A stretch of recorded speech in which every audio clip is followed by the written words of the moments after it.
Naging play safe nga ba ang Supreme Court o takot sa mga buaya sa Kongreso, sa Senado at sa Malacanang? Yan po yung ating pag-uusapan at kung bago lang kayo, huwag kalimutan i-like mga kababayan po natin.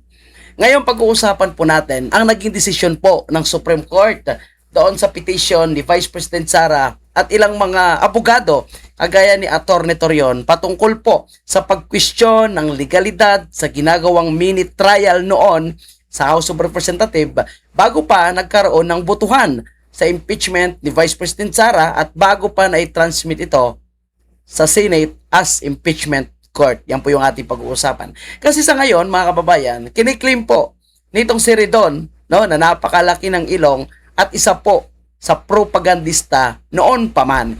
Sabi ni Ridon, yung Supreme Court ruling daw rejects Vice President Camp's mini trial basing expedition narrative. Hindi po ganon yung nangyari mga kababayan po natin.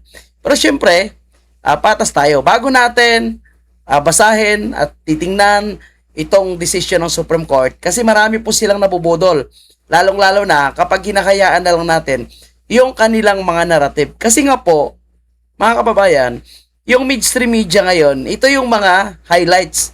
Dinismiss, binasura, yung petition ni Vice President Sara, pero hindi nila dinidiscuss kung ano yung context nito. Ano nga ba yung nilalaman, mga kababayan natin, nitong decision ng Supreme Court na sinasabing tumigil na daw, move on na daw kasi walang impeachment.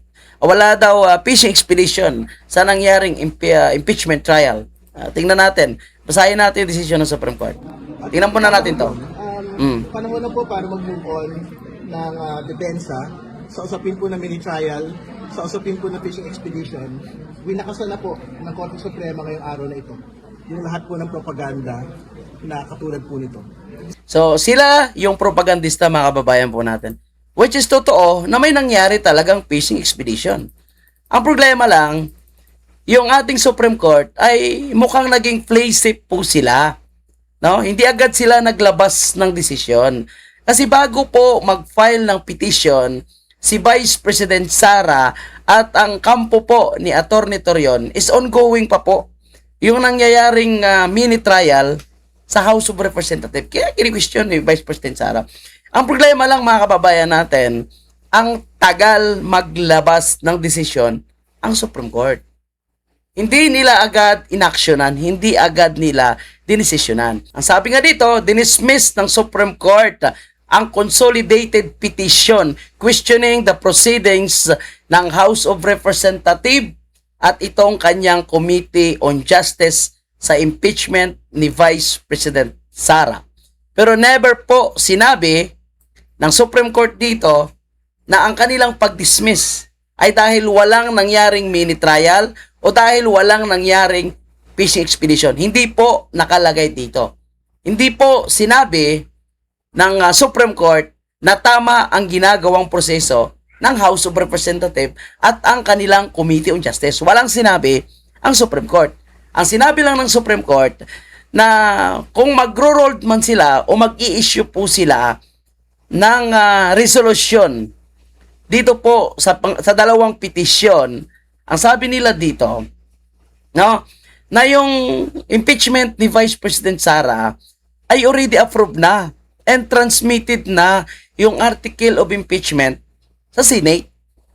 And then, ibig sabihin dyan, mga kababayan po natin, no, itong explain ng Supreme Court, na, sabi dito, the Supreme Court explained that the House transmittal of the article of impeachment marked the end of the House role in the impeachment process and the initiation of the impeachment case. As a result, the action the petitioner sought to stop had already been completed. Diba? So, ibig sabihin, kahit pa magbigay ng desisyon ang Supreme Court, wala nang kwenta, useless na, moot na, or no longer required a resolution. Kasi nga, nasa Senado na. Ongoing na yung impeachment trial, na transmit na, nangyayari na ngayon ang impeachment trial ni Vice President Sara. So, kung magbibigay man sila ng desisyon, wala nang kwenta. Kasi wala na sa House of Representatives. Hindi na kayang pigilan ng Supreme Court, kung maglabas man sila ng decision, just like for example, maglalabas ng TRO ang Supreme Court, wala na rin kwenta. Kasi wala na nga sa House of Representatives. Pero Ridon, never po sinabi ng Supreme Court na walang nangyaring mini trial at walang nangyaring fishing expedition. Di ba? And the Supreme Court further held that the impeachment process had already moved to the Senate, which had convened as an impeachment court and had begun proceedings. Any ruling on the validity of the actions taken by the House and its Committee on Justice would no longer affect the controversy. Di ba? So kahit ano pang desisyon ang ilalabas, kahit ano pa ang ruling na ilalabas ng Supreme Court, kahit maglabas pa ito ng TRO, sabi niya, useless na ito kasi ongoing na yung impeachment trial ni Vice President Sara sa Senado at as a impeachment court. So never po sinabi dito, ay wala, dinidismiss namin ito dahil ang desisyon ng Supreme Court ay tama yung ginagawa ng House of Representatives.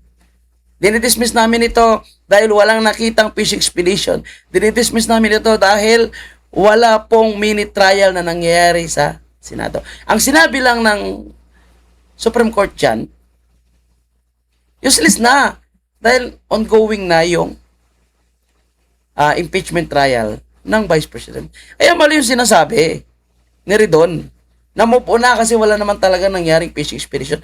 Hanggang ngayon, nagpi-fishing expedition pa rin sila. Di ba? Nagpi-fishing expedition pa rin sila laban kay Vice President Sara. Kasi kung may sapat silang ebidensya, bakit kailangan pa nila ipapasapi na yung bank records, papasapi na yung tax records ng ating Vice President? Kung talagang mayroon na silang sapat na ebidensya to impeach Vice President Sara, sinabi nilang pagbabanta, enough na para ma-impeach si VP Sara. Itong sinasabi nilang confidential fund, enough na para ma-impeach si Vice President Sara. Itang ina, bakit kailangan mo pa yung tax records yan at bank records ni Vice President Sara? At hindi lang yan. Bakit kailangan nyo pa gamitin ang affidavit ni Las Cañas na hindi naman nanotarize? Wala naman si Las Cañas, ginamit lang ni Matifat. At nakita natin ngayon, mga kababayan, na yung itong presiding judge na si Chis Escudero ay nagiging one-sided sa pagbibigay ng desisyon sa mga hinihiling ng prosecutors at ng defense. Kasi lahat na hinihiling po ng prosecutors, yung bank records, yung tax records, yung affidavit ni Las Cañas, lahat yan nag-object ang defense. Pero anong nangyari? Lahat na ruling po ni Presiding Judge Senator Chis Escudero ay pumapabor sa prosecutors. So malinaw na ang kanilang script is to impeach Vice President Sara. No matter what happen, kahit anong mangyari, dapat maging pabor lahat sa prosecutors. Yung maging desisyon ni Chis Escudero. Lalong-lalo na po sa mga dokumento na hindi naman dapat sa publiko. Diba? So wala talaga silang sapat na ebidensya at wala naman talagang katotohanan itong mga allegation nila. Now, gusto nila i-publish yung mga tunay na pangalan ng mga agent. O bakit hindi nilalabas ng PNP yung mga agent nila? Bakit tinatakpan yung muka? Kung pwede naman pala ilabas. Di dapat pala tunay na pangalan ng mga informant, agent ang nilalabas. Hindi yung mga nakatakip ang muka. Salamat po.